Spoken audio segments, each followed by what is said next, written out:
is purchasing a private product where the price is set according to the self-interest of the pharmaceutical company. And they set it according to whatever price they think that they can get. And I just remind people that the pharmaceutical industry, and I'm very careful here, I don't want to sound like I'm vilifying, I'm simply describing facts. The pharmaceutical industry is the single most profitable industry ever. So that's significant.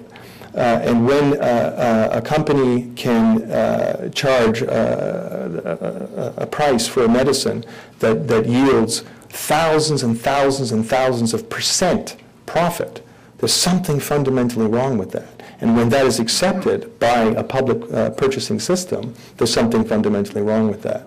And so what you see is what you have actually pointed out, that many Americans go to Canada to buy their drugs, or internet purchasing and so on. And I think that's an indicator of a problem here at home that needs to be addressed. And there are many people working on that, and I hope that the Obama administration will address the issue significantly. I think some of the policy prescriptions they've come up with aren't aggressive enough, but at least there will be some movement. Dr. Orbinski, you bring us a model of humanitarianism that I think is genuinely stirring and thrilling.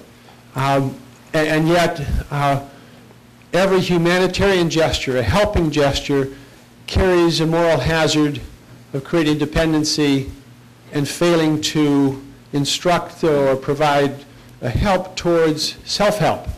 And you touched on women's education as an incredibly powerful example of transforming a society you're hoping to reach. But I ask you if, as you try to balance helping and helping towards self-help, you have ideas about how, as again you touched on a moment ago, government can be transformed so that you really begin to take societies and emancipate their own ability to guide themselves and do all they can to help themselves. Well, I think the issues you raise are they're complex issues. But I think one of the things that I would challenge is the idea that there's a balance between humanitarian assistance and long-term development, or helping, to put it more crudely, relieving suffering immediately versus helping a person to help themselves. I think that a starving person who's literally crawling along the ground and who is 100 pounds and who has watched their children die and watched their husband be shot or whatever, that person is in no position to help themselves. That person is crawling on the ground, and that person needs someone else to help them. They need food. They need water. They need medicine. A person who's dying of AIDS, like the young man that I told you about, he is in no position to help himself. He needs medicine. He needs food. He needs water. He needs care.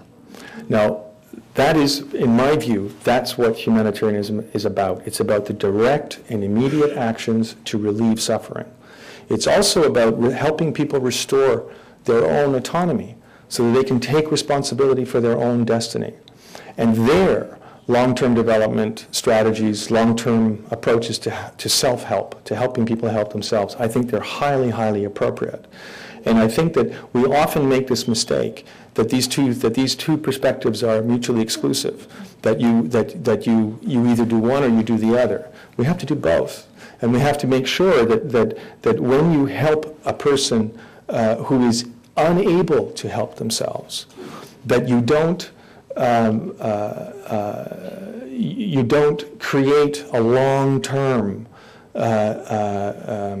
dependency on humanitarian assistance. Humanitarian assistance is very limited in what it can do. And the response in the longer term requires a totally different approach. And it's very much a political approach. I mean, the idea of development and so on, these are There's nothing apolitical about that. These are profoundly political ideas, and they come out of decolonization, and they come out of the post-colonial period of the 1950s and 60s, and the whole development project of the West towards the rest of the world. These are deeply, deeply political ideas, and we should not be ashamed of that. I don't think that we should be in any way ashamed of the political nature of those ideas. But I also think that we shouldn't confuse those ideas with our responsibility as human beings, one to another, to relieve relievable suffering, and to not leave a person who is suffering in a way that is not relievable, to leave them to suffer alone, to abandon them, and to just simply walk away. This is not, for me personally, it's not, humanly, it's not acceptable. Were you in any kind of danger when you volunteered in the other countries that you volunteered in? There have been times where I was in danger, but I often, whenever I hear a question like that or get that question, I often remind that I, like most aid workers, usually have a choice, first of all, to go, and secondly, to leave. And that I have usually the means, in the vast majority of cases through careful planning and so on, I can always leave. But the people who are stuck in a war, the civilians, the refugees, the displaced people, they don't have that choice. And they must literally suffer what is inflicted upon them. And there have been times for me personally where I have been at risk, to use a euphemism. But they've been few and far between in relative terms, relative to the scope of my work over the last 20 years. But there certainly have been times, yes.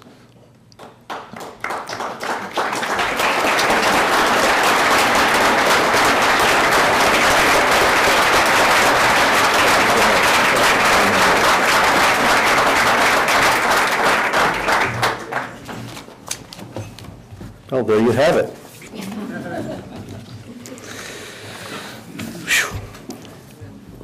Today at the City Club of Cleveland Forum, we have been listening to Dr. James Orbinski, formerly of Doctors Without Borders. Thank you, Dr. Orbinski. Thank you, ladies and gentlemen. Lots of food for thought. The meeting's now adjourned. Thanks.